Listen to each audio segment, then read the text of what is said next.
From the nation's capital, welcome to Your Source TV. Be empowered, encouraged, and inspired to look beyond the ordinary.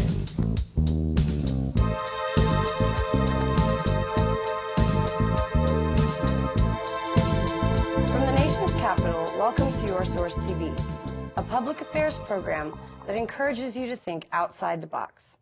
My name is Elena Vladi, and today we're talking about the safety of wireless technology. With us today are Christine Hock and Talal Jabari, who have both gone to great lengths to raise the awareness of the public of today's wireless communications.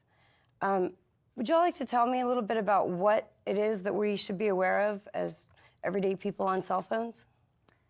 Well, I got interested in this field because I used to get headaches by being on a cell phone. And when I used my wireless laptop at home on the weekends, I'd also get a headache. But when I went to Washington, D.C. And worked at a computer there, I didn't get the headaches. And after having worked 9 years at the Environmental Health Center's National Safety Council, I decided that it was important to investigate. And what I learned was, what really stood out for me is that if you look at the research covering 10 years or more of cell phone use, they're consistently finding a statistically increased risk of a brain tumor, acoustic neuroma, or a glioma. Only one of 13 studies does not demonstrate that result. So I thought it was important for people to learn about how wireless products work. And we're talking about cordless phones, Wi-Fi, cell phones, e-readers, baby monitors. Every day it seems like there's another wireless product that's coming out in the market. And so, again, there are a number of health effects with this technology. In short term, people can get headaches, skin rashes, anxiety, fatigue. Insomnia is a big issue. And over the long term, it can lead to cancer, as already mentioned. Christine, you started Moms for Safe Wireless, and what prompted you to do that? The organization is focusing on children because they are going to be using this technology much longer than adults, and their bodies absorb more electromagnetic radiation than adults. In particular, when a child uses a cell phone, this is a picture of a 5-year-old. And the cell phone's right here. This is the amount of radio frequency radiation that's penetrating into the brain of a 5-year-old, almost halfway, almost completely through the brain. With a 10-year-old, it's going in about halfway through the brain. And an adult, it's only coming through 2 inches. The adult's skull is thicker. It's about 2 millimeters. A 10-year-old's skull is about 1.5 millimeter, and a 5-year-old is about 1 millimeter. So again, we feel that it's important that individuals understand the long-term and the short-term ramifications of wireless products. Talal, you are an award-winning producer of numerous documentaries, but in this one, you were actually the director of a multiple award-winning documentary, Full Signal. Tell us about that film. Well, Full Signal is a film that talks about the dangers of wireless. I mainly focused on cell towers. We talk a lot about cell phones as well. And as Christine said, you have all these other wireless equipment, such as the Wi-Fi, such as baby monitors, such as your cordless phone. I speak to scientists in several countries. Scientists that have been doing research for years, scientists who have done peer-reviewed studies as well, that show, as Christine said, that there's an increased risk of dangers of these health risks when people are using their phones, or when they're living near towers, or when they're surrounding themselves by Wi-Fi. The film also talks to activists who are trying to regulate the placement of these antennas. And it's a difficult move for them, especially here in the United States, because there's the Telecommunications Act of 1996 that specifically says that you can't challenge the placement of these structures on the grounds of environmental factors. One of them is health. So you can't really ask the cell phone company, what's this doing to me? You just have to accept it as it is, because you're not allowed to ask, you're not allowed to challenge it based on the health factors. We filmed this film in 10 different countries and 6 states here in the US. And it's safe to say the picture is the same almost wherever you go in the world. People are having these antennas pop up outside their bedroom windows, and they have nothing. There's nothing they can do about it. You know, increasingly there's becoming more and more awareness, but this is the situation right now. And say I talk on the cell phone about 2,000 minutes a month. What kind of a risk does that bring me? I can cite a report by Dr. Leonard Hardell of children who used a cell phone for 1 year, and they had a 5.2 times increased risk of getting a malignant brain tumor. That's a child level. But again, I've already cited the reports that cancer takes about 10, 20, 30, 40 years to develop. So by placing that cell phone against your ear, you are increasing your risk by using it a lot during the day, as well as for so many years. Those are two factors that contribute to the risk. But, so, oh, go ahead. Sorry, but please. it's important to say that cancers, although they're on the extreme side of the spectrum in this sense, there's so many other illnesses that we're going to be facing on a day-to-day basis that people might not be aware of. Give us some examples. Increased headaches, dizziness, short-term memory loss. These things, early onset of neurodegenerative diseases like Alzheimer's, Lou Gehrig's disease. If we start seeing people with Alzheimer's a lot younger in life, that might not be as catastrophic as somebody dying, but I mean in the long term, it's going to have a bigger impact. We're also seeing issues with fertility. The science is seeing issues with fertility. Men are keeping their cell phones in their front pockets and irradiating their reproductive organs. Right. And what a lot of people don't realize is the people that keep them in the phones in their pockets is that you get this peak exposure before your phone even rings. And I often tell people when you have your phone on the table in front of you and the light goes on before it rings, it's getting a peak exposure, and when it's in your pocket, you don't even know when you're getting this excess amount of radiation. And the irony in all this is, and we don't read this, is that the the cellular phone manufacturers tell you not to put the phone in your pocket, and they also tell you not to hold the phone against your head. Right. It's in the manual. It indicates you should keep a cell phone 0.6 inches away from the antenna.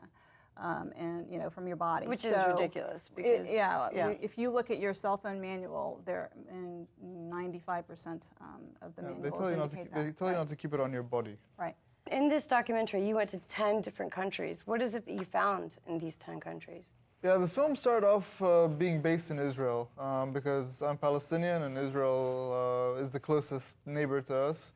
And there were some movements there, and one of the movements is in a town called Esafia. It's in northern Israel, where it's a nice elevated town. It's on a hill, and because it's on a hill and because it has this bird's eye view of the rest of the country, they put a lot of antennas in the town.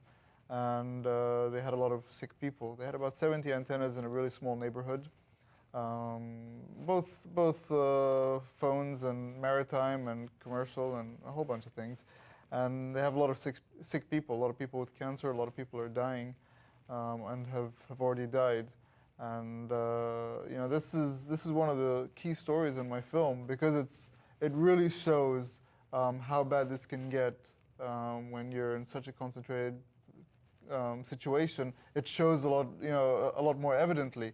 We're getting exposed the way they were when we're it's to a lesser degree, but at the end of the day, it's going to be the same situation. But the reason I expanded the film and decided to travel to these 10 different countries is because I discovered while I was doing my research that this is such a pervasive issue. It's not about one country. It's not about the developing world. It's not about the developed world. It's about the entire world. We're all being exposed to this radiation. This technology is across the board. Almost 4 billion cell phone users around the world now. And hundreds and hundreds and hundreds of thousands of antennas just everywhere. And so, whether you like it or not, you're exposed. And whether you own a cell phone or not, chances are you're being exposed unless you live in a very remote area. And so this is why I decided to visit the 10 different countries, to speak to different people in these countries, and to make a wider scope, give the film a wider scope. We're going to look right now at a trailer of Talal Jabari's documentary, Full Signal.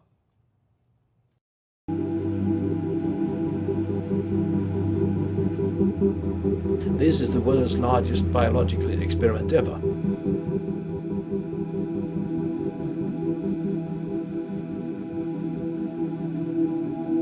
I get very ill if someone has forgotten to put off his mobile phone when they visit me.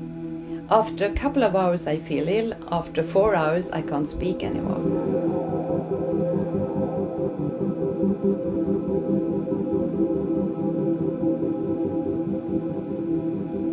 The evidence right now is sufficient to say that we should be very cautious, and from a public health perspective, this is a very serious issue.